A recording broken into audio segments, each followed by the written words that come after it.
भूतिया जंगल का रहस्य। गहरी रात थी। चारों ओर घना अंधेरा फैला था।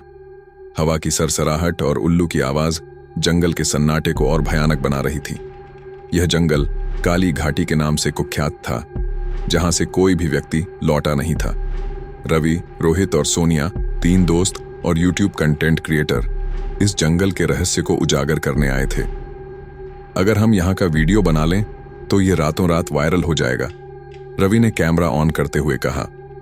मगर यह जगह सच में अजीब लग रही है, सोनिया ने घबरा कर कहा। डरने की कोई जरूरत नहीं, हम बस थोड़ा अंदर जाकर शूट करेंगे, रोहित ने उत्साह से कहा। तीनों जंगल के भीतर चले गए।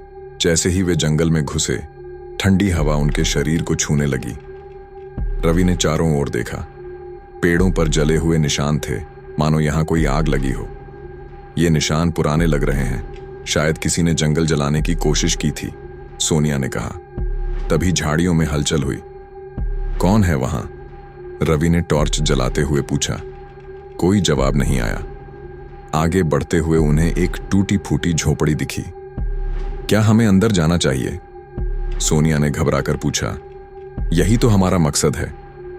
रवि ने दरवाजा खोला और अंदर दाखिल हो गए। अंदर धूल जमी थी। एक पुरानी टेबल पर कागज बिखरे पड़े थे। तभी हवा में किसी के फुसफुसाने की आवाज आई। भाग जाओ, ये तुम्हारी जगह नहीं। तीनों के दिल की धड़कन तेज हो गई। सोनिया ने टेबल पर पड़ी एक डायरी उठाई। पहला पन्ना पलटते ही उसमें लिखा था, अगर कोई यह पढ़ रहा है तो समझ लो कि मैं अब इस दुनिया में नहीं हूं। तीनों सहम गए। डायरी में लिखा था कि यह जंगल जीवित है। यहां एक रहस्यमयी शक्ति है जो हर रात जागती है और लोगों को अपने जाल में फंसा लेती है। आखिरी पन्ने पर एक डरावनी आकृति की तस्वीर बनी थी। एक लंबी काली परछाई जिसकी आंखें आग की तरह चमक रही थीं। तभी झोपड़ी के बाहर किसी के कदमों की आवाज आई। तीनों का खून जम गया। रवि ने धीरे से दरवाजा खोला और बाहर झांका। अंधेरे में एक परछाई थी जो हवा में तैर रही थी। भागो, रोहित चिल्लाया। वे तेजी से भागने लगे, लेकिन रास्ते बदल चुके थे। हम जिस रास्ते से आए थे वह अब दिख नहीं रहा, सोनिया ने घबरा कर कहा। तभी वह भयानक आकृति उनके सामने आ गई। तुमने मेरा रहस्य जान लिया है, अब तुम यहां से कभी नहीं जा सकते। अचानक जंगल में तेज हवा चलने लगी। पेड़ हिलने लगे और अजीब आवाजें गूंजने लगी।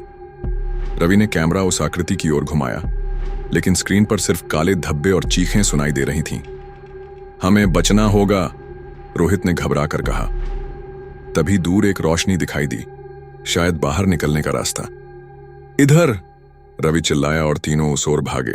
वे गांव की सीमा पर पहुंच चुके थे। जंगल पीछे छूट गया था और सब कुछ सामान्य लग रहा था। क्या हम बच गए? रोहित ने हांफते हुए पूछा। रवि ने जल्दी से कैमरा चेक किया। रिकॉर्डिंग में सिर्फ उनकी ही आवाजें थीं, न कोई परछाई, न कोई डरावनी आकृति। क्या यह सिर्फ हमारा भ्रम था? सोनिया ने धीरे से कहा। लेकिन जब रवि ने आखिरी फुटेज चेक किया तो उसके रोंगटे खड़े हो गए। कैमरे की आखिरी रिकॉर्डिंग में किसी ने लिखा था, यह जंगल किसी को जाने नहीं देता, अगला नंबर तुम्हारा है। क्या वे सच में बच गए या जंगल की आत्माएं अभी भी उनका इंतजार कर रही हैं? अगर आप इस कहानी का दूसरा भाग चाहते हैं तो वीडियो को लाइक करें, चैनल को सब्सक्राइब करें और कमेंट में बताएं कि अगली कहानी कैसी होनी चाहिए।